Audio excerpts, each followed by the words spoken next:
Bismillahirrahmanirrahim. Assalamualaikum warahmatullahi wabarakatuh. Innal hamdalillah nahmaduhu wa nasta'inuhu wa nastaghfiruh wa na'udzu billahi min shururi anfusina wa min sayyiati a'malina. Man yahdihillahu fala mudilla lahu wa man yudlil fala hadiya lahu. Asyhadu an la ilaha illallah wa asyhadu anna Muhammadan abduhu wa rasuluhu la nabiyya ba'dah. Salawat dan salam semoga senantiasa tercurahkan kepada Nabi Muhammad sallallahu alaihi wasallam serta para keluarga, para sahabat dan orang-orang yang setia berjalan di bawah naungan sunnah beliau hingga hari kiamat kelak insyaallah. Alhamdulillah para pemirsa Hasan TV, kembali lagi kita bersama kajian spesial kita setiap Senin pagi bersama Al-Ustadz Abu Fairuz Ahmad Ridwan LC.MA hafizahullahu taala dalam pembahasan kitab Syarhus Sunnah, buah karya dari Al-Imam Al-Barbahari. Alhamdulillah Ustadz sudah bersama kita dengan terhubung dengan via Skype. Dan tapi kembali lagi kami mengingatkan para pemirsa Hasan TV untuk mengajak berpartisipasi dalam sesi tanya jawab. Anda bisa memberikan pertanyaan Anda dalam telepon dengan nomor 0813 1829 4352 ataupun bisa melalui WhatsApp atau pesan singkat dengan nomor 0813 1445 5557. Dan kami harapkan pertanyaan Anda bisa disesuaikan dengan pembahasan kita pada pagi hari ini. Dan insya Allah setelah pertanyaan Anda akan kami bacakan setelah Ustadz menuntaskan pembahasan juga pada pagi hari ini. Tapi sebelum kita memulai pembahasan kita pada pagi hari ini, kita sapa terlebih dahulu Ustadz kita. Assalamualaikum warahmatullahi wabarakatuh, Ustadz. Waalaikumsalam warahmatullahi wabarakatuh. Gimana kabarnya hari ini, Ustadz? Sehat? Alhamdulillah sehat akhi. Masya Allah. Tapi Ustadz, kami persilakan Ustadz untuk memulai pembahasan pada pagi hari ini. Falyatafaddal mashkuran. Jazakallahu khairan. Bismillahirrahmanirrahim. Alhamdulillahi rabbil alamin wa bihi nasta'in ala umuri dunya waddin. Wa nusalli wa nusallimu ala abdihi wa rasulih Muhammadin wa ala alihi wa ashabihi ajma'in. Amma ba'du. Rabbi shrah li sadri wa yassir li amri wa hlul 'uqdatam min lisani yafqahu qawli. Rabbi zidni ilma warzuqni fahma wa amalan mutaqabbala. Allahumma ya hayyu ya qayyum bi rahmatika astaghith aslih li sya'ni kullahu wa la takilni ila nafsi tarfata 'ain. Allahumma ya muallima Ibrahim 'allimna wa ya mufahhima Sulaiman fahimna. Pemirsa Hasan TV dimanapun Anda berada, alhamdulillah senang sekali pagi hari ini dapat dipertemukan Allah kembali dalam kajian kitab Syarhus Sunnah karya Imam Al-Barbahari rahimahullah. Dan insyaallah pada kesempatan pagi yang penuh berkah ini kita akan melanjutkan pada pembahasan yang terdapat pada poin ke-116 tentang perkara amar ma'ruf nahi munkar.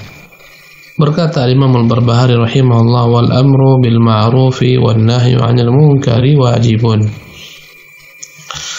illa man khifta sayfahu au asahu. Berkata Imam Al-Barbahari rahimahullah, di antara bentuk keyakinan ahlu sunnah wal jamaah bahwasanya mereka meyakini wajibnya menegakkan amar ma'ruf dan mencegah perbuatan-perbuatan mungkar dalam agama kita, dan merupakan bagian yang juga tak kalah pentingnya dalam agama adalah penegakan amar ma'ruf nahi munkar.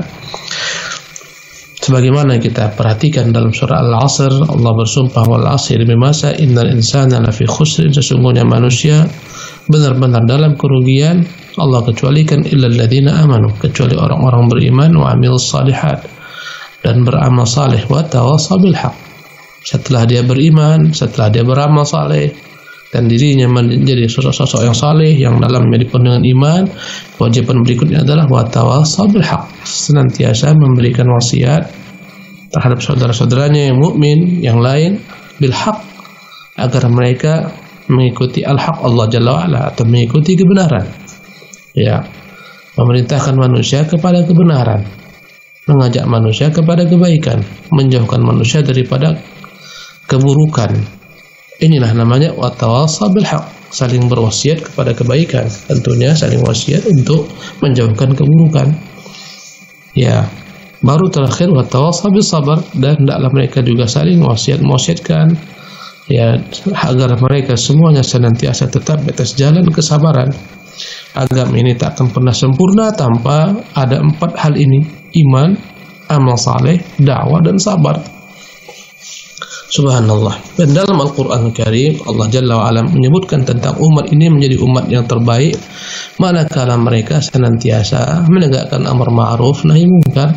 Kata Allah Jalla wa'ala, kuntum khairu ummatin ukhrijat linnas ta'muruna bil ma'rufi wa tanhauna 'anil munkari wa tu'minuna billah. Kalianlah sebaik-baik umat. Kapan umat Islam menjadi umat terbaik? Tatkala mereka mampu menegakkan amar ma'ruf, kalian menyeru kepada perbuatan ma'ruf, kalian mencegah daripada perbuatan munkar, dan kalian beriman kepada Allah Subhanahu wa taala. Jadi umat ini senantiasa dalam kebaikan ketika memang ada penegakan amar ma'ruf dan nahi munkar, ya. Artinya umat ini dalam keburukan, bahkan dalam kebinasaan ketika tidak ditegakkan lagi amar ma'ruf nahi munkar. Karena itulah diantara tanda-tanda kiamat, ya, tak akan terjadi kiamat sehingga tidak ada lagi orang yang mau menegakkan amar ma'ruf nahi munkar. Ketika itulah kiamat datang. Kata Nabi kita, la taqumu sa'atu hatta la yuqala fil ardi Allah Allah. Tidak akan mungkin terjadi kiamat hingga tak ada lagi orang yang memerintahkan kepada manusia Allah Allah. Di sana ada kata fi'il yang tersembunyi, kata kerja yang ditakdirkan, yaitu maknanya Allah Allah, ittaqullaha ittaqullaha. Sehingga tidak akan ada lagi orang yang mengatakan takutlah kepada Allah, takutlah kepada Allah. Ini menunjukkan kiamat akan datang ketika tidak ada lagi amar ma'ruf nahi munkar. Ketika kemungkaran tak ada lagi yang mencegahnya, ketika kebaikan tak ada lagi yang menyeru kepadanya. Ketika itulah Allah Jalla wa'ala melihat tak ada lagi, ya, guna diperpanjang urusan dunia ini, Allah datangkan kiamat, ya, hancurlah dunia, hancurlah alam semesta, datanglah hari berbangkit. Pemirsa yang dimuliakan oleh Allah Subhanahu wa taala, Allah Jalla wa ala juga menyebutkan harus ada sebagian daripada umat ini yang mereka senantiasa menyuarakan amar ma'ruf nahi munkar. Kata Allah, wal takum minkum ummatun yad'una ilal khair wa ya'muruna bil ma'rufi wa yanhauna 'anil munkar. Hendaklah ada di antara kalian satu golongan, satu kelompok manusia yang mereka senantiasa konsen memerintahkan manusia kepada kebaikan, mencegah manusia daripada perbuatan munkar. Masya Allah. Jadi orang-orang beriman itu diumpamakan Nabi alaihi salatu wassalam bagaikan orang-orang hidup dalam sebuah bahtera yang dia miliki 2 tingkat. Bagian bawah dihuni oleh orang-orang yang jahil, yang kurang akalnya. Ya, yang atas dihuni oleh orang-orang yang berakal, orang-orang yang telah, yang senior, yang cerdas. Ya, maka apabila orang-orang jahil ini merasa kesulitan naik ke atas untuk mengambil air tatkala mereka butuh air, mereka melihat begitu dekatnya air dengan dinding kapal. Maka berkatalah orang-orang jahil ini, kalaulah kita bolongi bagian di bawah dinding kapal ini, pasti air akan datang kepada kita. Dan kita tak perlu lagi untuk meminta air ke atas, melangkahi mereka, senior-senior kita, orang-orang tua kita. Biarlah kita bolongi saja di bagian bawah ini. Dan kita tak perlu lagi naik ke atas, kita akan mendapatkan air dengan tanpa susah payah. Ya, sekiranya kata Nabi mereka ini dibiarkan oleh orang-orang yang alim di atas, orang-orang yang berakal, dibiarkan perbuatan mereka melubangi kapal, tujuannya baik, tujuannya agar mereka memperoleh air, tapi caranya tak benar. Andai kata mereka dibiarkan, niscaya kapal ini akan kemasukan air. Ketika kapal ini tenggelam, maka semuanya tenggelam, bukan hanya yang bagian bawah saja, tapi semua atas bawah. Demikianlah dalam Islam. Apabila tak ditegakkan amar ma'ruf dan nahi munkar, maka tenggelamlah umat Islam. Dan kita melihat banyaknya kemungkaran demi kemungkaran karena minimnya orang-orang yang menegakkan amar ma'ruf dan nahi munkar.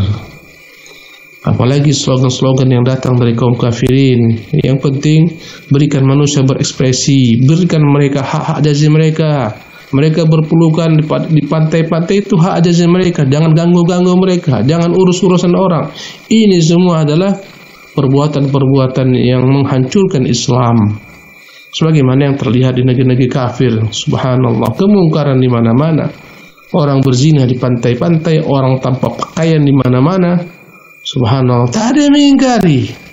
Akhirnya apa? Hancur negeri-negeri mereka dengan moral yang begitu buruknya. Subhanallah, meningkatnya kasus seksualitas, pelecehan seksual. Subhanallah, mungkin hampir hitungan beberapa menit akan ada yang diperkosa dan semacamnya. Dampak daripada tak adanya amar ma'ruf nahi munkar. Perempuan laki-laki dibiarkan bebas bercampur baur, dan tindakan-tindakan kriminal pun demikian. Dalam hitungan menit ada saja yang terluka, ada yang terbunuh dan semacamnya, karena kemungkaran dibiarkan dengan alasan ya menjaga hak-hak ajazi manusia.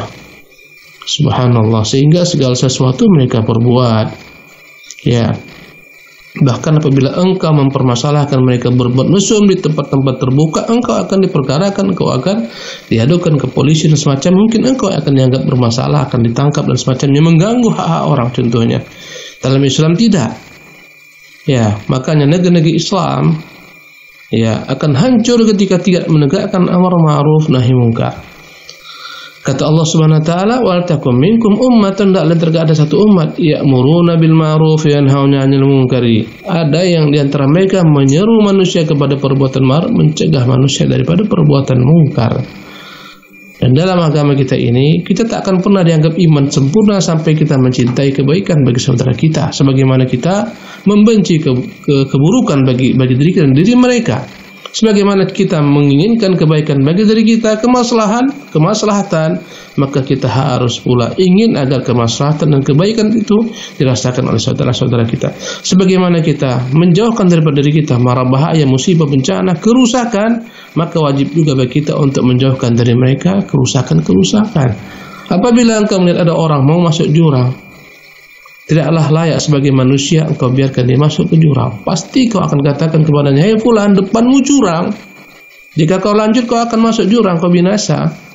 Ya, apalagi jika orang buta mau masuk jurang, mau masuk parit, orang-orang berakal yang punya hati nurani, dia akan segera ingatkan orang buta agar berhenti, agar dia tarik tangannya, dia jauhkan. Demikian juga dalam agama ini. Kemaksiatan adalah jurang menuju neraka. Kemungkaran pun demikian, apalagi yang namanya kesyirikan, kekufuran, itu jurang yang akan menenggelamkan seseorang ke dalam neraka selama dia tidak beriman kepada Allah Subhanahu wa taala.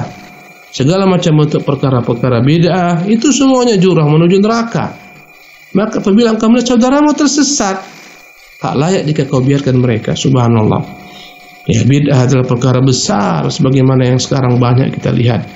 Sebagian dari kaum muslimin menganggap membunuh orang-orang itu adalah jihad. Dan ini kemungkaran yang batil. Mereka menganggap seluruh di negeri-negeri kaum muslimin seluruhnya kafir kecuali kelompok mereka yang telah membaiat. Dianggap semuanya itu kafir karena mereka ya takluk kepada taghut, maksudnya pemerintah. Karena taghut, pemerintah berhukum dengan hukum bukan Allah Subhanahu wa taala, pemerintah kafir. Masyarakat pun tak berani memberontak, membiarkan, rela dianggap kafir. Semua dikafirkan. Setelah dianggap mereka kafir, ada seruan jihad. Disebutkanlah berbagai macam keutamaan-keutamaan jihad. Yang tidak punya niat untuk berjihad, mati munafik. Yang tidak berjihad, mati di atas kejahiliahan. Bergelora semangat untuk menegakkan amar ma'ruf. Menurut mereka, amar ma'ruf nahi munkar, tapi caranya salah. Ya, tak benar caranya. Akhirnya dia mengebom tempat-tempat umum. Subhanallah, mengebom rumah-rumah ibadah. Rumah ibadah milik kaum musyrikin tak boleh kita rusak selama mereka merupakan warga negara sebagaimana kita.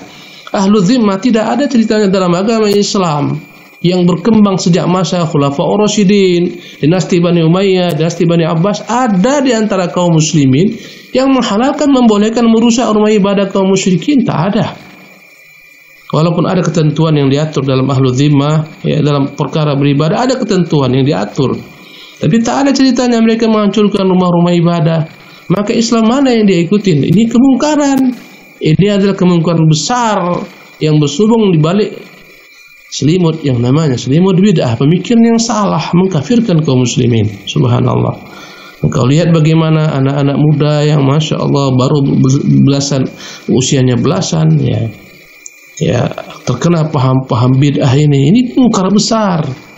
Ya, mengkafirkan masyarakat, mengkafirkan pemerintah, berjihad. Akhirnya mereka berebut menjadi orang-orang yang menghancurkan negerinya, agamanya, merusak citra agamanya. Jadilah gara-gara perbuatan mereka disahkan oleh manusia Islam agama teroris, padahal segelintir manusia yang melakukan perbuatan itu karena kesalahan, karena bid'ah. Subhanallah. Dianggap yang tak membayar kepada pemimpinnya maka kafir. Orang kafir hartanya dan halal, darahnya halal.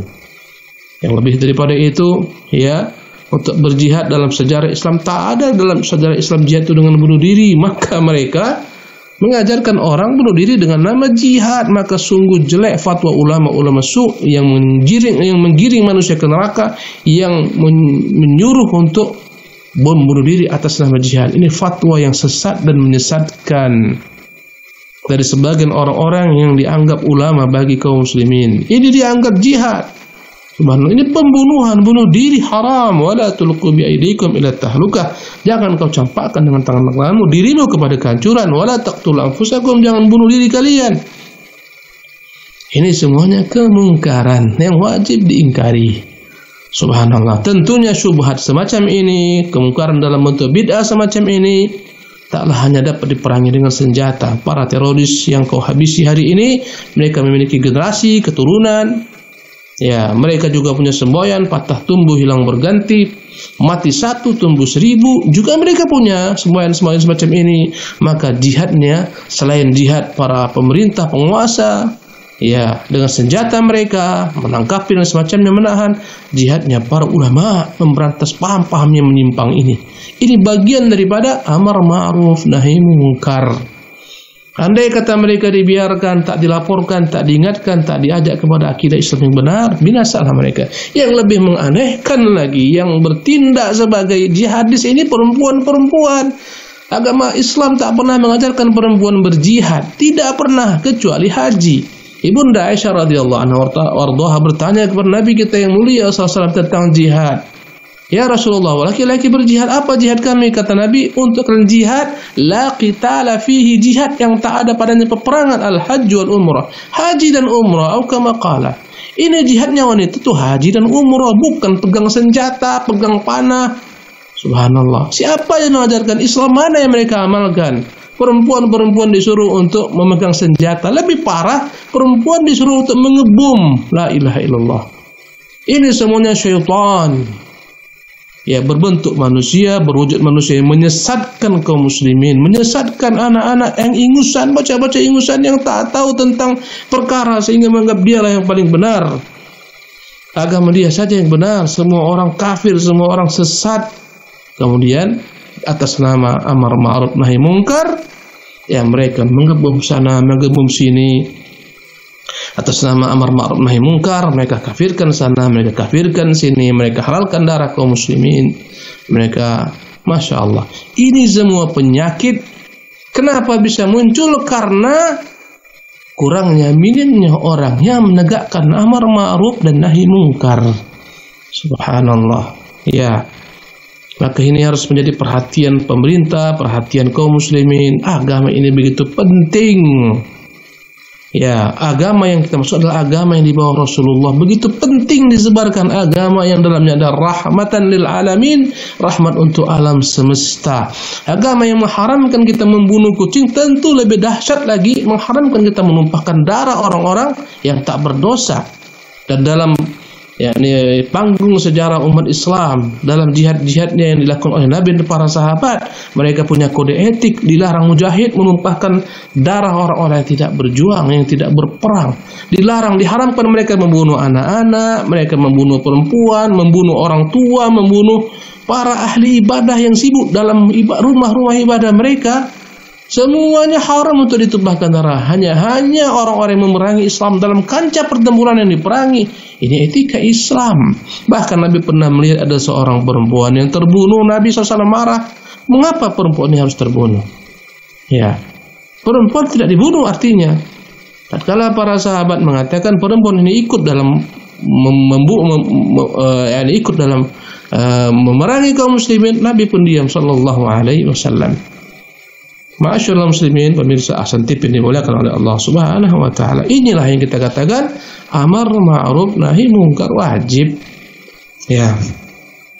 Dan Nabi kita yang mulia telah mengatakan, man ra'a minkum, sebagaimana Muslim rahimahullah dari Abu Sa'id Al-Khudri, man ra'a minkum munkaran falyughayyirhu biyadihi. Barang siapa di antara kalian yang melihat kemungkaran, hendaklah dia rubah dengan tangannya. Merubah kemungkaran dengan tangan ini adalah merupakan hak-hak penguasa dan hak orang-orang yang memiliki kekuasaan yang terbatas. Di rumah, maka kepala keluarga, suami berhak mengingkari dengan kemungkaran jika dalam rumahnya ada kemaksiatan. Anaknya bawa minuman keras, dia punya hak untuk mengingkari hal tersebut, memecahkan, menghancurkan minuman tersebut, memberikan sanksi kepada sang anak, istrinya masalah dan semacamnya. Ini dia punya hak dengan tangannya. Ada tamu yang datang merusak aturan rumahnya, tamu datang bawa minuman keras, tamu mabuk, dia berhak mengusir, mengingkari. Inilah namanya kemampuan. Man ra'a minkum munkaran falyughayyirhu biyadihi. Barang siapa yang melihat kemungkaran, hendaklah dirubah dengan tangannya. Untuk siapakah mengingkari dengan tangannya? Untuk para penguasa dan orang-orang yang memiliki kekuasaan terbatas. Seorang guru punya hak mengingkari murid-muridnya dengan tangannya, dengan kekuasaannya. Bisa dia mengeluarkan muridnya, memberikan hukuman dan semacamnya, yang tak menyalahi aturan tentunya. Ya, ini adalah merupakan tingkatan yang tertinggi, mengingkari dengan tangan. Dan ini kerjanya penguasa yang punya hak. Dan dalam mengingkari kemungkaran tersesat banyak umat. Bahkan konsep Mu'tazilah memiliki beberapa konsep agar mereka dibangun di atas beberapa pilar, di antaranya al-amru bil ma'ruf wan nahyu 'anil munkar. Konsep Mu'tazilah yang mereka dengungkan adalah mengajak manusia untuk menyerukan perbuatan ma'ruf, mencegah perbuatan munkar. Di balik kata-kata indah Mu'tazilah terkandung racun, yaitu apa? Bolehnya dalam rangka menganggap kemungkaran diperbuat penguasa, kebatilan mereka buat, bolehnya mengingkari mereka dengan pedang, dengan jihad. Kata mereka, dengan kekuatan. Ini mazhabnya Khawarij. Mereka menghalalkan darah setiap penguasa-penguasa yang zalim, bahkan mengkafirkannya, bahkan turut mengkafirkan rakyat yang tidak pro kepada mereka. Ini pemahaman Khawarij. Dan ini kemungkaran besar yang tidak pernah Rasulullah lakukan, para sahabat lakukan, para tabi'in.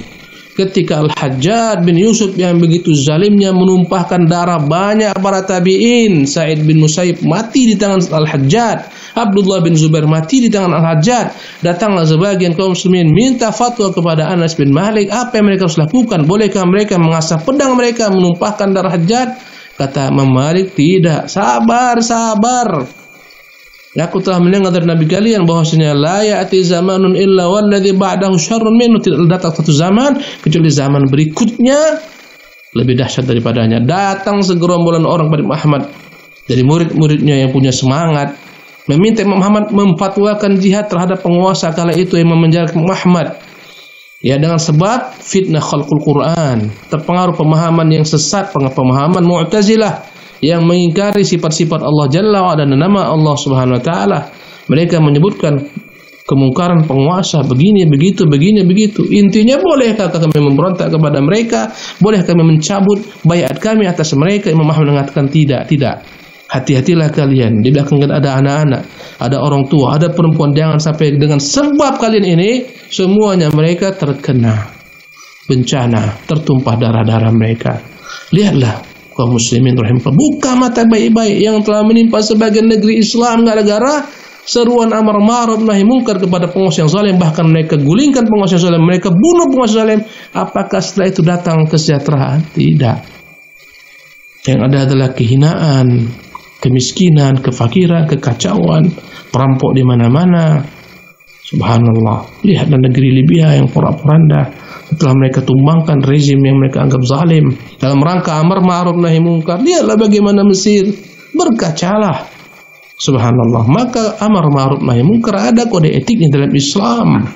Apabila engkau melihat kemungkaran yang diperbuat oleh penguasa, maka kau ingkari bukan dengan tanganmu, bukan dengan angkat senjata, sebagaimana nanti kita akan bahas. Ya. Tapi angkat tanganmu, tengadahkan ke langit, berdoa kepada Allah, bertobat kepada Allah karena kekuasaan yang diberikan Allah kepada orang zalim sebagai hukuman atas kezaliman rakyat. Masya Allah, tabarakallah. Jadi kata Nabi, man ra'a minkum munkaran falyughayyirhu biyadihi. Barang siapa yang melihat kemungkaran, hendaklah merubah dengan tangannya. Ya. Dengan kemampuannya itu adalah merupakan hak para penguasa dan segala macam perangkat-perangkatnya itu hak polisi, ya, hak polisi pamong praja, hak jaksa dan semacamnya yang menetapkan ketetapan, hakim, bukan hak orang sipil. Ada sebagian orang menganggap dirinya itu sama dengan penguasa. Dia buat komplotan, dia buat masyarakat, dia buat banyaknya pengikut, dia buat badan organisasi, subhanallah, yang menyuarakan amar ma'ruf nahi munkar, tapi tidak dengan cara yang Rasul ajarkan. Bahkan ujung-ujungnya adalah mencela penguasa, menghinakan kekuasaan yang telah diemban oleh orang yang terpilih, subhanallah, mengajak orang tak tunduk kepada penguasa. Bahkan mereka dengan pertentangan, dengan gagah-gagahnya mendatangi tempat-tempat maksiat, mereka membumi hanguskan tempat maksiat, merusak tempat maksiat, subhanallah. Ini mengingkari kemungkaran tidak sesuai prosedur yang Rasulullah sallallahu alaihi wasallam ajarkan, dan akan memunculkan kemungkaran lebih besar daripada apa yang mereka ingin capai. Ya, niatnya mengingkari kemungkaran, dampak daripada hal itu muncul kemungkaran besar. Sipil berhadapan dengan sipil, tentunya mereka juga punya emosi, juga punya mungkin kita katakan punya centeng, punya preman-preman. Akhirnya baku hantam antara kaum muslimin, tertumpah darah. Siapa yang bertanggung jawab? Subhanallah. Ini menunjukkan kepada kita amar ma'ruf nahi munkar ada kaidah-kaidahnya. Ya, Nabi telah menetapkan yang melihat kemungkaran dalam merubah dengan tangannya. Fa in lam yastati, kalau tak mampu, fa bilisanihi, dengan lisannya. Ingkari dengan lisan. Inilah pengingkaran para ulama yang mengingkari dengan lisan atas penyakit-penyakit masyarakat, mengingatkan manusia tentang kemaksiatan, menjauhi kemaksiatan, menyeru manusia kepada perbuatan ma'ruf. Ini kerjanya para ulama, ini kerjanya para dai. Ya, para ulama, para dai, bukannya mereka itu penguasa. Ketika ya memperingatkan umat tak mau ikut, akhirnya dia bawa pengikut-pengikutnya, jamaahnya, murid-muridnya, mereka habisi orang-orang bermunkar. Ini adalah orang-orang yang bukan alim ulama, ini perusak. Subhanallah. Kita melihat banyaknya berbagai macam kerusuhan, teror-teror atas nama ingkarul munkar yang tidak prosedural. Ya, bom Bali terjadi. Ini semuanya pengingkaran tidak prosedural. Ini kan tempat maksiat, ini kan hotel, ini kan orang-orang kafir. Tapi tidak seperti ini dalam Islam diajarkan. Mereka yang masuk ke negeri kita sebagai turis-turis, mereka masuk dengan keamanan diberikan pemerintah, diberikan visa pemerintah, dan ketentuan mereka tidak membuat hal-hal yang mengacau masyarakat. Ketika mereka dibunuh, mereka dibantai, ini semuanya adalah pelanggaran dalam Islam. Masya Allah. Maka yang kedua, fa in lam yastati' fa bilisani, maka hendaklah diingkari dengan lisan. Ya, apabila ada keluargamu yang berbuat maksiat, kesalahan, ingkari dengan lisan. Katakan fulan, ittaqillah, takutlah kepada Allah. Ini bermasalah, ini dilarang. Tetangga dan semacamnya, ingkari dengan lisan. Ketika engkau mampu mengingkari, ya, atau kau ingkari dengan lisan ketika engkau tak mampu mengingkari yang langsung terang-terangan kepada orang-orang yang bersangkutan, laporkan kepada pihak-pihak yang berwajib. Ya, tetanggamu membuat kegaduhan, laporkan kepada RT, laporkan kepada RW dan semacamnya, laporkan kepada pihak yang memiliki kewenangan, laporkan kepada polisi. Di sini ada anak-anak muda, mereka nyabu, mereka jual beli narkoba, laporkan. Ini bagian daripada amar ma'ruf nahi munkar. Tanpa bantuan rakyat, tanpa bantuan masyarakat kaum muslimin, hal-hal semacam ini tersebar. Anda tidak melihat bagaimana dahsyatnya narkoba yang telah melanda anak-anak remaja, bahkan anak-anak SD, bahkan anak-anak SMP, semua ya telah terkena dampak daripada narkoba ini. La ilaha illallah. Kadang-kadang bukan hanya laki-laki, perempuan. Subhanallah. Kalau tak diingkari, habis generasi kita. Ya, ingkari. Untuk kita para masyarakat sipil, ingkari dengan melaporkan kepada penguasa dengan lisan. Katakan, Pak polisi, di sana ada orang bertransaksi jual beli narkoba. Laporkan. Ini mengingkari dengan lisan. Kata Nabi, fa in lam yastati' fa biqalbi. Ketika engkau tak mampu mengingkari dengan lisanmu, maka ingkari dengan hatimu. Fadzalika adhaful iman, dan itulah selemah-lemah iman. Kau tak mampu dengan lisan kau, subhanallah. Ya, kadang-kadang tak mampu orang mengingkari dengan lisan, apalagi dengan tangan, maka tak ada jalan kecuali mengingkari dengan hati, meyakini perbuatan mungkar, perbuatan dilarang agama, membenci perbuatan tersebut dalam hatinya. Inilah kata Nabi, wadzalika adhaful iman, selemah-lemahnya iman. Andai kata ada kemungkaran tak kau ingkari dengan hatimu, tak kau ingkari juga dengan lisanmu, tak kau ingkari dengan tanganmu, berarti tak ada iman dalam hatimu. Kata Nabi, walaysa min wara'i dzalika minal imani habbata khardal.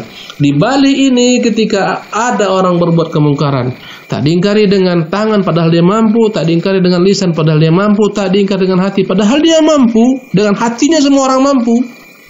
Ini menunjukkan laisa wara'a dzalika minal iman habbata khardal, tak ada lagi imannya. Subhanallah. Berarti dia bukan lagi orang mukmin. Ya, tak ada keimanan.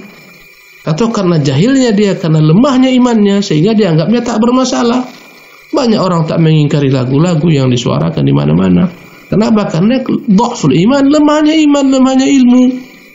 Subhanallah. Ya. Bahkan sebagian orang memberikan support, ya, semangat, bantuan agar manusia bersemangat dalam hal, ya, melakukan berbagai macam lagu-lagu yang mereka klaim dengan lagu Islami, ya, musik Islami, lagu religi, salawat akhirnya didendangkan, dibuat sebagai lantunan yang suaranya dibuat tinggi rendah, akhirnya salawat pun dibuat sebagai sarana untuk joget. La ilaha illallah. Ini semuanya mungkar yang wajib diingkari, karena ibadah tak bisa dengan hawa nafsu. Tidak ada ceritanya para sahabat berselawat dengan bergendang-gendang, memukul rebana, tak ada. Tidak pula para tabi'in, tidak pula para tabi'ut tabi'in. Ini adalah kemungkaran, namun terkadang karena masyarakat, sedikitnya ulama yang mengingkari kemungkaran, sedikit ulama menunjukkan jalan kebenaran, Masya Allah, menganggap itu adalah merupakan kebaikan. Kadang-kadang mengganggu di sebagian masjid-masjid kaum muslimin sampai malam-malam suntuk dihidupkan dengan keras. Ya, kaset-kaset religi katanya, lagu-lagu Islami sampai malam. Kadang-kadang mereka juga di sana beribadah dengan suara lantang, suara keras, berzikir, berteriak sampai mengganggu orang sampai tengah malam. Ini semuanya kemungkaran atas nama agama yang diselewengkan, kita menyebutnya bid'ah. Ini semuanya butuh pengingkaran. Negeri kita telah mengatur yang namanya masjid itu untuk menyuarakan kebenaran, menyeru azan, agar memanggil kaum muslimin ketika itu dibolehkan untuk membuka corong azan agar menyeru kaum muslimin kepada sholat masjid berjamaah. Azan saja. Adapun teriak-teriak dan semacamnya, takbiran sampai malam hari, sampai pagi hari dianggap bagian daripada perbuatan ma'ruf. Tidak. Engkau bertakbir silakan semalam suntuk, tapi jangan ganggu tetanggamu. Pakai mikrofon, pakai corong, ini mengganggu. Subhanallah. Mungkin tetanggamu ada yang punya anak bayi baru lahir, terganggu dengan suara mikrofonmu. Engkau katakan ini kebaikan apa semacam ini. Kalau kau mau berzikir, berzikirlah, berselawatlah, tapi jangan ganggu orang. Dan Nabi kita telah memandu segala sesuatu. Bahkan Nabi kita yang mulia SAW melihat ada salah seorang sahabat dalam masjid membaca Quran dengan keras. Kata Nabi SAW, janganlah sebagian kalian mengganggu sebagian yang lain. Kullun yunaji rabbah. Setiap orang itu sedang bermunajat dengan Tuhannya. Jangan bacaan Quran mengganggu orang yang sedang sholat. Subhanallah. Jadi maka ini adalah bukan kebaikan, ini kemungkaran. Ini engkau baca Quran kuat-kuat ketika di masjid, mengganggu orang lain yang sedang sholat, sedang berdoa, sedang bermunajat. Subhanallah. Dan banyak kemungkaran-kemungkaran lainnya kaum muslimin rahimakumullah. Jadi inilah urutan-urutannya. Pemirsa yang dimuliakan oleh Allah Subhanahu wa taala. Kata beliau, ya, wal amru bil ma'rufi wan nahyu 'anil munkari wajibun. Amar ma'ruf nahi munkar hukumnya wajib, illa man khifta sayfahu aw asah. Kecuali engkau dalam kondisi takut. Kau takut dengan pedangnya engkau takut dengan tongkatnya, dengan cambuknya ketika penguasa-penguasa zalim. Engkau tak bisa mengingkari mereka dengan lisanmu, ketika itu engkau ingkari dengan hatimu. Subhanallah. Dalam banyak rentang waktu ketika penguasa zalim, para sahabat tak bisa mengingkari dengan lisan. Subhanallah. Al-Hajjaj tak peduli siapapun yang menurutnya perlu dimusnahkannya. Makanya Imam Dhahabi ketika membuat terjemah Hajjaj, dia katakan rajulun khabith, ini laki-laki yang buruk. Subhanallah. Dia gantung Abdullah bin Zubair setelah mati, digantung. Bayangkan, Abdullah bin Zubair adalah seorang khalifah yang memiliki kekuasaan yang sah. Dia datang memerangi Abdullah bin Zubair, menghancurkan Ka'bah dan semacamnya. Tapi lihatlah para sahabat, setelah dia menjadi gubernur yang terpilih yang sah dari pihak penguasa, sahabat sabar dengan kezaliman Hajjaj. Subhanallah. Mereka tak bisa mengingkar Hajjaj dengan lisan mereka, maka mereka ingkari dengan hati-hati mereka. Subhanallah. Pemirsa yang dimuliakan oleh Allah Subhanahu wa taala, begininya dalam Islam. Berikutnya poin ke-117 berkata Imam Al-Barbahari rahimahullah tabaraka taala, "Wat taslimu ala ibadillahi ajmain." Dan kaum ahlu sunnah jamaah meyakini adanya syariat untuk mengucapkan salam atas sesama hamba-hamba orang yang beriman. Jadi kita sebelumnya membahas tentang perkara amar ma'ruf nahi munkar. Di antara perkara amar ma'ruf adalah menyebarkan salam. Ya, dan menyebarkan salam adalah merupakan keindahan dalam Islam yang menciptakan kasih sayang, menciptakan ketenangan jiwa. Apa arti assalamualaikum? Makna assalamualaikum ketika kau ucapkan assalamualaikum wahai saudaraku, keselamatan untuk maknanya engkau selamat daripada tipu dayaku, engkau selamat daripada makarku. Itulah makna salam, doa. Dan dia menjawab, waalaikumsalam, dan atas kalian pun keselamatan. Kalian pun selamat daripada tipu daya kami, daripada makar kami. Karena itulah kata Nabi yang mulia SAW, la tadkhulul jannata hatta tu'minu. Ini poin yang ke-117. Kalian tidak akan masuk surga sampai kalian beriman. Wala tu'minu hatta tahabbu. Kalian tidak akan pernah beriman sampai kalian saling mencintai. Awala adullukum ala syai'in idza fa'altumuhu tahabbtum. Maukah kalian kutunjukkan dengan suatu perkara, jika kalian lakukan kalian akan saling mencintai? Afshus salama bainakum, akhrajahu Muslim. Sebarkan salam antara kalian. Ini adalah merupakan sebab terciptanya cinta kasih sama kaum muslimin. Subhanallah. Ketika dia telah mengucapkan assalamualaikum kepada saudaranya, hilang segala macam bentuk prasangka buruk dan semacamnya. Baru saja mengikuti mungkin dengan berjabatan tangan. Ya, tentunya dalam keadaan aman, bukan dalam kondisi COVID. Dikhawatirkan dia menyebarkan virus semacamnya. Baru dengan ucapan lainnya, kaifa haluk, bagaimana kondisimu, kaifa asbahta, bagaimana engkau pagi hari ini. Tapi pangkalnya salam. Dan salam ini adalah merupakan ucapan mulia karena terambil daripada nama Allah. Nanti di surga juga Allah akan mengucapkan kepada hamba yang beriman ucapan salam. Ya, akan mengucapkan salam. Di hari kiamat Allah akan mengucapkan salam kepada orang-orang beriman, dan orang-orang beriman akan menjawab salam Allah Jalla wa Ala.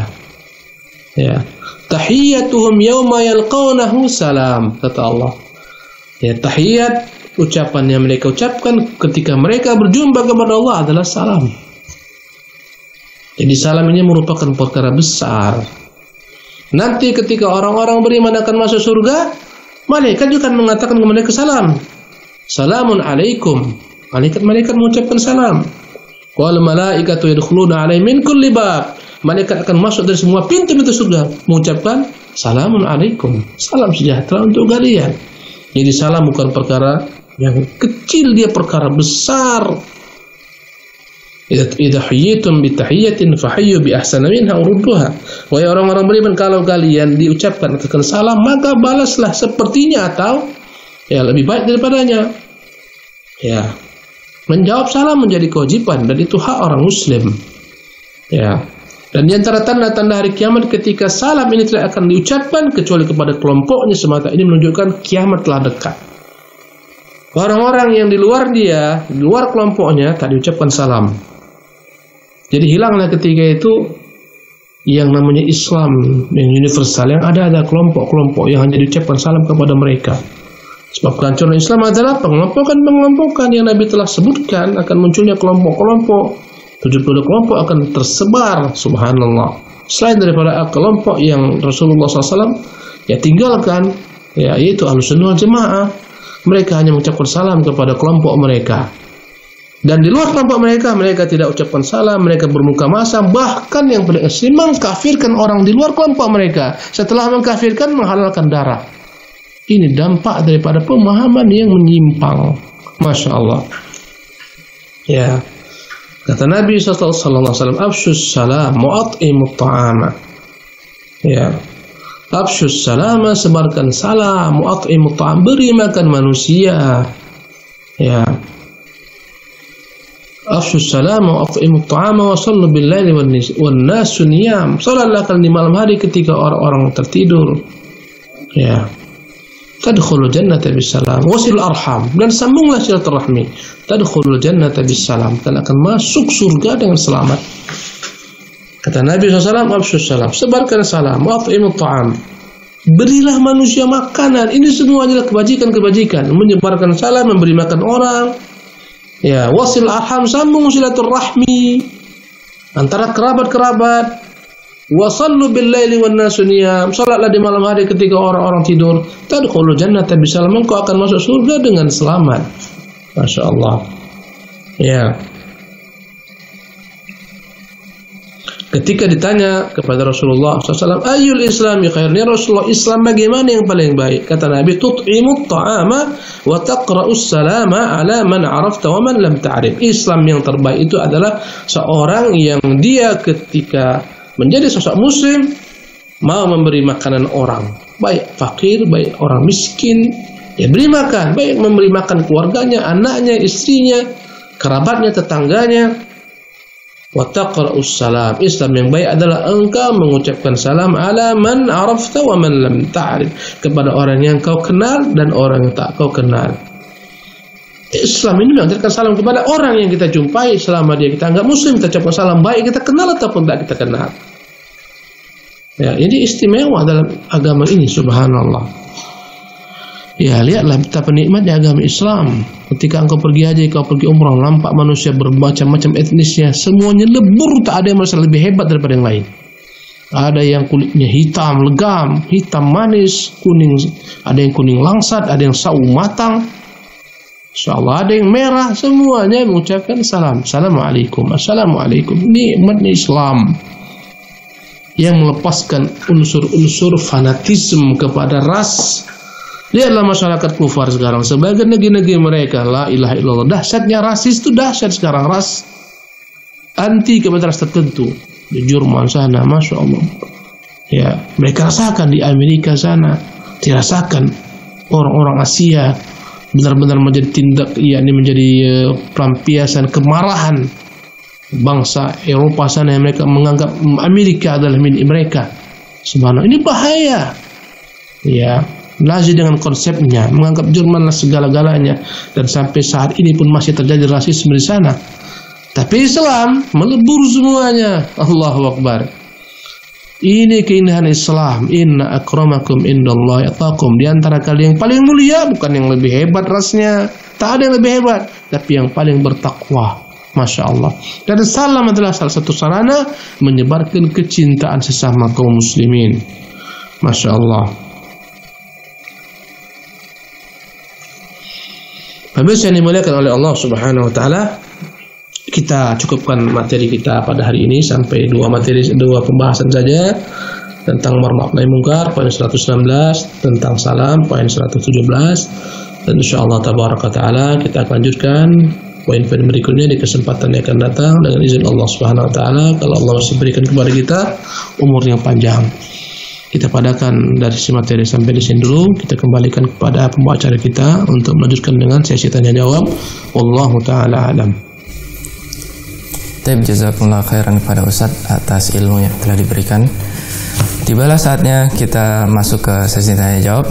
Tapi sebelum itu Kami mengingatkan para pemirsa Ahsan TV, bagi yang ingin bertanya bisa melalui telepon secara langsung dengan nomor 0813 1829 4352 ataupun bisa bertanya melalui WhatsApp atau pesan singkat dengan nomor 0813 1445 5557. Dan kami harapkan pertanyaan Anda bisa disesuaikan dengan pembahasan kita pada pagi hari ini. Kita masuk ke sesi tanya jawab. Sambil kita menunggu penelpon yang masuk, kita bacakan terlebih dahulu pesan singkat yang sudah masuk. Pertanyaan pertama, Ustadz, Assalamualaikum warahmatullahi wabarakatuh. Ustadz, mohon nasihatnya. Saya sering menyampaikan nasihat-nasihat kepada kawan saya agar kembali kepada agama Islam, tinggalkan riba dan asuransi. Namun kawan saya malah bilang kalau saya sok suci dan menyuruh urus diri sendiri saja. Apakah saya harus berhenti menyampaikan amar ma'ruf kepadanya? Dari Ibnu Kemal. Yeah. Bismillah, alhamdulillah, wassalatu wassalamu ala rasulillah, la hawla wa la quwata illa billah. Ya, pemirsa yang dimuliakan Allah Subhanahu wa taala, amar ma'ruf dan nahi munkar itu memang perkara yang berat. Ya. Apabila kau biarkan orang sesuka hati dia, itu ringan. Orang senang dibiarkan. Tapi ketika engkau katakan, ya akhi ini riba, ya akhi ini kezaliman, berat. Tapi dalam Islam wajib tetap dilaksanakan. Dengan itulah tegak agama. Karena itulah ketika Luqman memberikan wasiat kepada anaknya, wa aqimus salata wa atiz zakata wa amur bil ma'rufi wasbir ala ma asabak. Ya.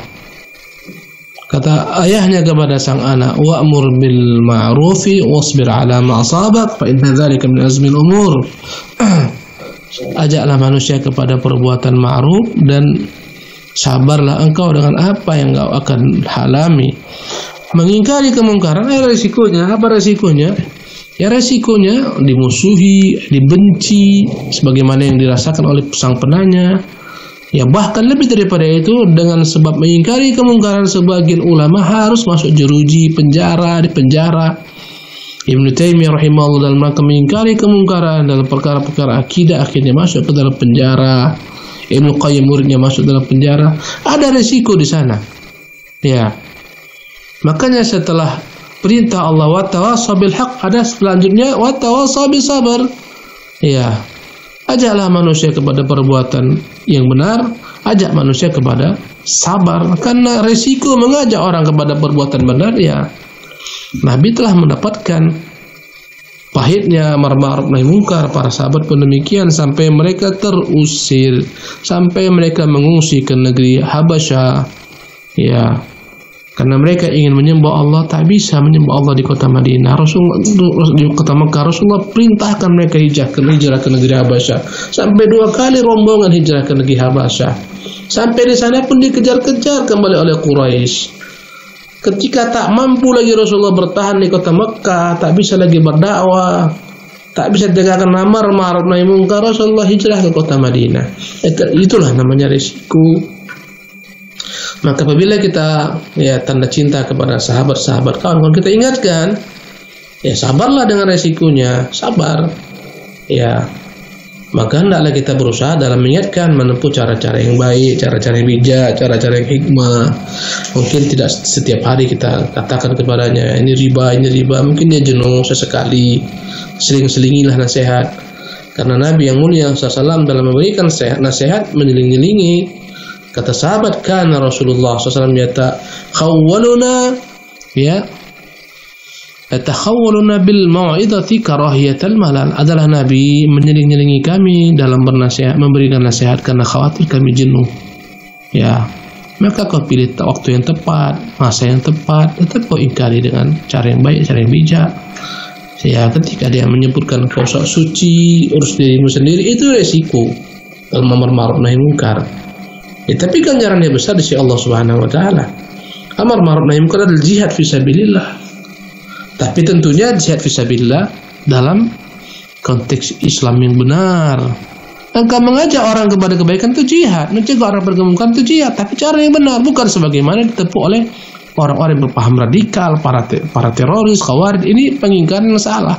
Mereka telah melakukan kemungkaran lebih besar daripada apa yang mereka ingkari. Apa dampaknya? Menumpahkan darah, subhanallah, dan semacamnya. Maka sabarlah dengan segala macam risiko. Wallahu ta'ala alam. Baik, jazakumullah khairan kepada Ustaz atas jawabannya, mudah-mudahan bisa bermanfaat bagi penanya. Baik Ustaz, kita lanjut ke pertanyaan selanjutnya. Assalamualaikum Ustaz. Bismillah. Izin bertanya Ustaz, suatu hari ayah saya membeli barang secara online di luar negeri dan saya mengetahui barang itu adalah riba. Tapi ketika saya ingin mendakwahi ayah saya takut kepada beliau. Jadi beliau tetap membeli barang tersebut. Apakah saya berdosa dan bagaimana cara bertaubat dari perbuatan tersebut? Mohon penjelasannya Ustaz, jazakallahu khairan. Ya, bismillah, alhamdulillah, wassalatu wassalamu ala ba'du.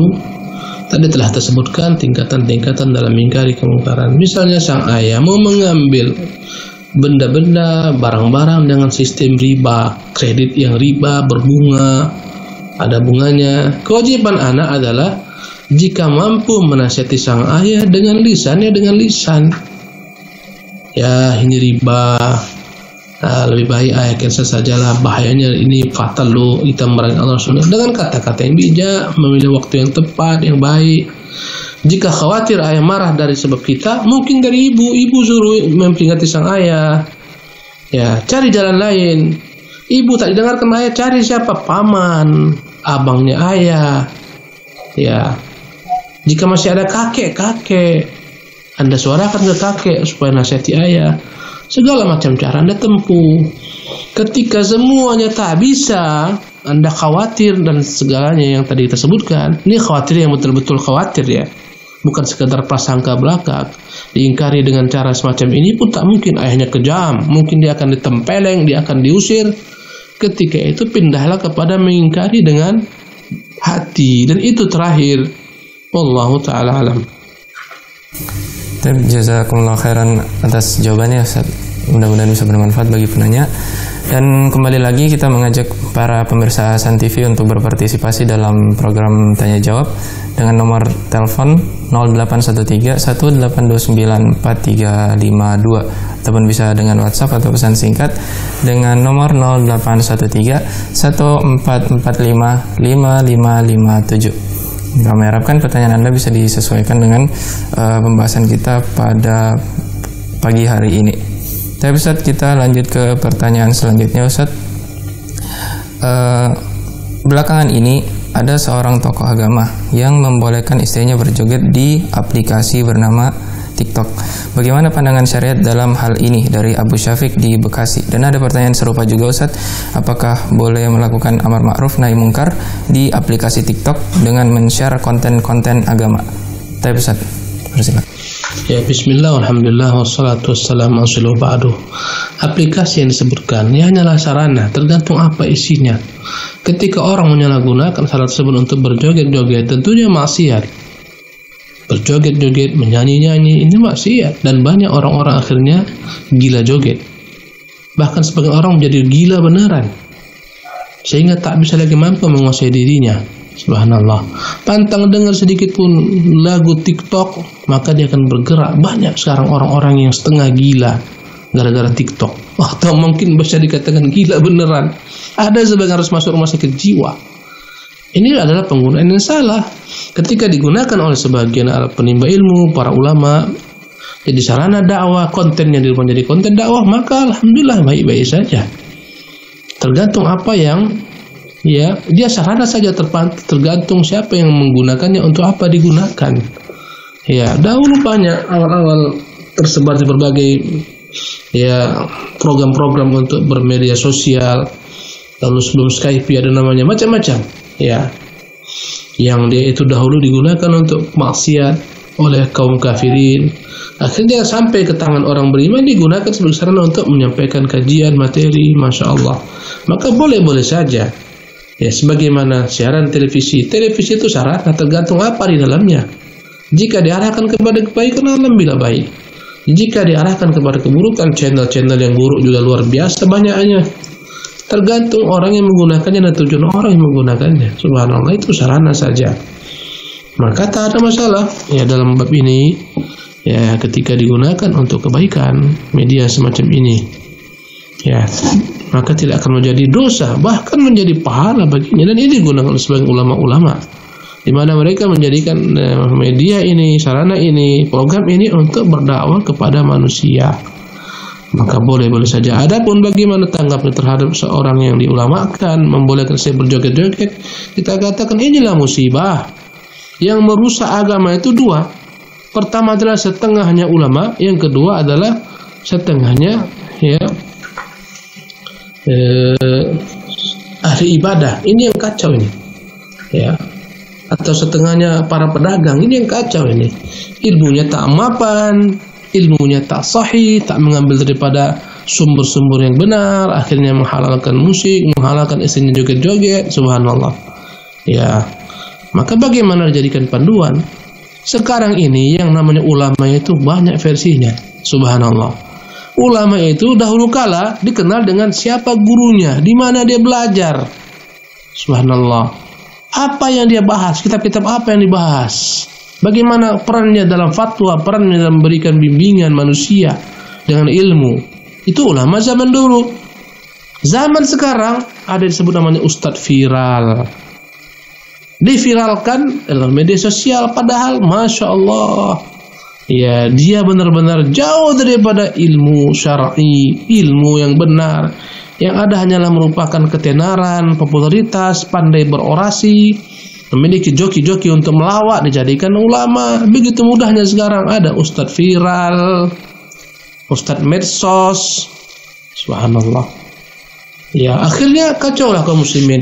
Kaum muslimin kebingungan dari mana harus mengambil ilmu. Di antara sebab banyaknya teror-teror ini adalah ketika tak tahu manusia kemana mengambil ilmu. Diambil ilmu daripada para teroris yang menjelekkan citra Islam, jadilah musibah. Bayangkan tadi, dijadikan panutan orang-orang yang menyuruh sini joget-joget di TikTok. Jadikan panutan, ya subhanallah. Ini musibah besar. Ya. Dan musibah zaman dan akan semakin parah ketika kiamat sudah mendekat sekali. Kata Nabi yang mulia SAW, "Innallaha la yaqbidul ilma intiza'an yantazi'uhu min sudur ibad." Allah itu tidak mencabut ilmu dengan mencabutnya dari dada-dada manusia. Bukan itu cara Allah mencabut ilmu. Walakin yaqbiduhu biqabdil ulama. Allah mencabut ilmu dengan mewafatkan para ulama-ulama yang benar-benar keilmuannya. Bukan ulama viral yang diviralkan, yang dianggap alim ulama, ya, yang membuat dia jadi ustadz karena ya pengunjung apa yang dimiliki, mungkin pengunjung Twitternya, mungkin pengunjung IG-nya, 1 juta pengunjungnya, 1 juta pengikutnya. Bukan ini dalam Islam ustadz viral, bukan. Menjadi ustadz karena diviralkan manusia, karena lawak-lawaknya, bukan. Ini musibah besar. Kata Nabi SAW, hatta idza lam yubqi aliman, ketika Allah tak menyisakan lagi orang-orang alim, ittakhadhan nasu ru'usan juhala. Kala itulah manusia mengangkat pemimpin-pemimpin mereka, pemimpin-pemimpin yang jahil dalam ilmu agama demikian, dalam kekuasaan demikian, yang diangkat penguasa jahil. Dalam agama pun demikian, yang diangkat dalam agama orang yang dialim ulamakan tapi jahil hakikatnya. Fastuftu, orang semacam ini dimintakan fatwa, fa'aftau, dia pun memberi fatwa yang begitu aneh, subhanallah. Fadhallu, fatwanya ini sungguh aneh, sehingga memastikan fatwanya ini dia itu orang sesat. Fadhallu wa adhallu, dia pun menyesatkan orang. Musibah zaman. Banyak orang-orang nyeleneh yang diulamakan, ditokohkan, kerjanya memecah belah, mendiskreditkan, ya, subhanallah. Ini semuanya musibah. Wallahu ta'ala alam. Jazakumullah khairan atas jawabannya, Ustaz. Pertanyaan terakhir, Ustaz, sebelum kita menutup pertemuan pada pagi hari ini. Para pelaku teror yang melakukan bom bunuh diri memiliki doktrin mereka akan masuk surga jika telah meninggal. Apakah doktrin ini benar? Jika tidak benar, maka mengapa mereka begitu semangat melakukannya? Dan bagaimana cara menyampaikan kepada orang yang memiliki pemahaman yang keliru ini? Dari hamba Allah di Cikarang Barat. Bismillah, alhamdulillah, wassalatu wassalamu ala rasulillah, wa ba'du. Surga itu milik Allah. Surga itu milik Allah Jalla wa'ala. Ya, milik Allah. Artinya ketika surga ini milik Allah, untuk masuk surga bukan manusia yang buat prosedurnya, bukan kaum teroris, khawarij yang buat prosedurnya. Mau masuk surga, ya ambil bom ini, ledakkan kantor-kantor pemerintah sana, ledakkan kantor polisi, ledakkan mabes, ledakkan istana negara. Surga bukan milik mereka, milik Allah. Dan Allah telah mengatur surga itu dengan iman dan amal saleh. Membunuh orang itu bukan amal saleh, kecuali dalam medan jihad yang nyata di bawah perintah pemerintah kaum muslimin terhadap orang-orang kafirin yang menyerang Islam dan kaum muslimin. Itu jihad yang syar'i. Subhanallah. Dalam agama kita dilarang kita buat lembaga ormas, mengumpulkan orang banyak, dipersenjatai dengan pedang, ayo kita latihan jihad. Dilarang. Dan tak seperti itu caranya.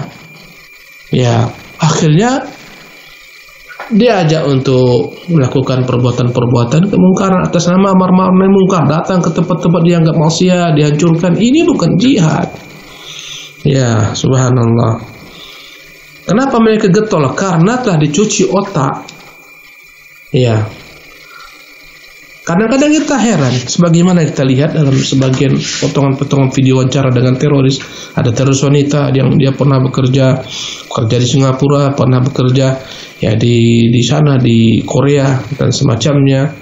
3 bulan Indonesia, menikah, dapat, dan dia memang aktif melihat melihat situs-situs yang jihadis katanya. Dari sanalah dia mengambil ilmu. Subhanallah, daripada seseorang yang telah dipenjara di Nusa Kambangan yang menyebarkan subhatnya di sana, baru 3 bulan nekat mau ngebom istana presiden. Subhanallah, la ilaha illallah. Dan dengan yakinnya dia mengatakan ini jalan Allah, ini jihad fisabilillah, ini kemungkaran, la ilaha illallah. Ya, ini karena dicuci otaknya. Rata-rata yang melakukan perbuatan ini adalah orang-orang yang belia, masih muda usia belia. Subhanallah. Ya memang tak berpikir jauh, tak berpikir banyak. Inikah yang namanya jihad yang menguntungkan agama? Tidak, ini merugikan agama. Serangan 11 September itu, subhanallah, yang 2 menara itu hancur. Ini bukanlah namanya jihad. Pengrusakan dan kerusakan. Ya, yang dalam Islam ini semuanya akan membuat Islam semakin runyam di mata musuh-musuh Islam. Masya Allah, tabarakallah. Bagaimana menyadarkan mereka tak ada jalan kecuali menyebarkan ilmu yang sahih yang datang dari Nabi dan para sahabat. Ya, perempuan katakan perempuan itu nggak ada jihad dengan senjata. Kemudian jihad itu harus ada bendera loh, harus ada panji pemerintah yang arahkan. Berjihad kita melawan musuh-musuh yang ingin menghancurkan negeri kita. Kita berjihad dengan perintahnya pemerintah, bukan sembarang orang berjihad. Tak boleh sebagian orang diserahkan kepadanya hak menentukan jihad atau bukan. Akhirnya dia buat orang-orang kumpulkan 100-200 orang berjihad sebagaimana terjadi dalam demonstrasi. Kumpulkan massa jihad melawan pemerintah yang zalim. Ini ujungnya keburukan. Akhirnya celah-celah pemerintah, akhirnya mau membakar sarana-sarana pemerintah. Biarlah mobil brimob hancur dan semacamnya hancur. Terpaksa polisi mereka, tugas mereka mengamankan, ada yang baku tembak, ada yang berdarah-darah. Subhanallah. Atas nama apa? Jihad. Tak benar, Islam tak membolehkan demikian. Dan tadi setelah saya katakan, sebab ini sebab adalah pemahaman yang menyimpang, karena tak banyak ulama-ulama itu yang meluruskan perkara semacam ini, karena minimnya jumlah mereka. Nanti punya ilmu, mendekat kepada kekuasaan, mendekat kepada politik, akhirnya loyal kepada ya dunia. Subhanallah. Lenyaplah ketika itu ghairahnya untuk menegakkan kebenaran, kecuali yang dirahmati Allah Subhanahu wa taala. Wallahu tabaraka taala a'lam wa sallallahu wasallam Muhammadin. Dengan ini kita cukupkan sampai di sini. Subhanakallah bihamdika asyhadu an la ilaha illa anta astaghfiruka wa atubu ilaik. Baik, jazakumullah khairan Ustaz atas jawabannya tadi. Semoga bisa bermanfaat bagi para penanya tadi, dan semoga bisa bermanfaat juga bagi para pendengar juga. Demikianlah pertemuan kita pada pagi hari ini. Lebih dan kurang yang mohon dimaafkan. Kita tutup pertemuan pada pagi hari ini dengan doa kafaratul majelis. Subhanakallahumma wa bihamdik asyhadu an la ilaha illa anta astaghfiruka wa atubu ilaik. Assalamualaikum warahmatullahi wabarakatuh.